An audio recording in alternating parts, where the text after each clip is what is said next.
Hola, ¿qué tal? Muy buenas y bienvenidos a este nuevo vídeo donde vamos a ver cómo podemos omitir en el pegado de celdas en blanco al copiar en Microsoft Excel. Por lo tanto, vamos a ponernos en situación. Tenemos aquí un Excel, el cual tenemos preparado un ejemplo, ¿no? Con varias ventas, es decir, varias ventas de un mes.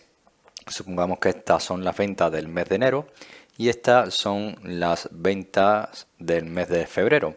Si te fijas, aquí tenemos una selección en amarillo que hemos cambiado los valores porque esto es una copia de esta tabla y hay algunos espacios en blancos, ¿vale? Entonces, cuando nosotros queremos copiar todo una tabla, ¿no? O en este caso un documento con ventas del mes anterior al mes posterior, normalmente lo que hacemos es seleccionarlo, vamos a copiar y después vamos a reemplazarlo, ¿no? Vamos a darle un control V, que es un pegar. Si te fijas, cuando hacemos este tipo de operación, se copia todo igual, incluso los espacios en blancos, estos que tenemos aquí, en este lado. ¿Qué pasa si nosotros no queremos, es decir, queremos mantener los mismos valores, pero omitir los espacios en blancos? Es bastante sencillo. Seleccionamos el contenido que queremos copiar.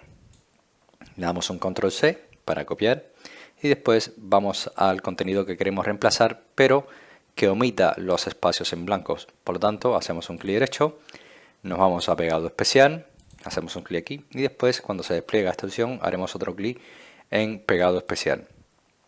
Aquí cuando se abre esta ventana haremos un clic sobre saltar en blancos y le damos a aceptar. Y ahora sí verás cómo se copia todo el contenido, pero omite los espacios en blanco, dejando este mismo valor como lo tenías anteriormente.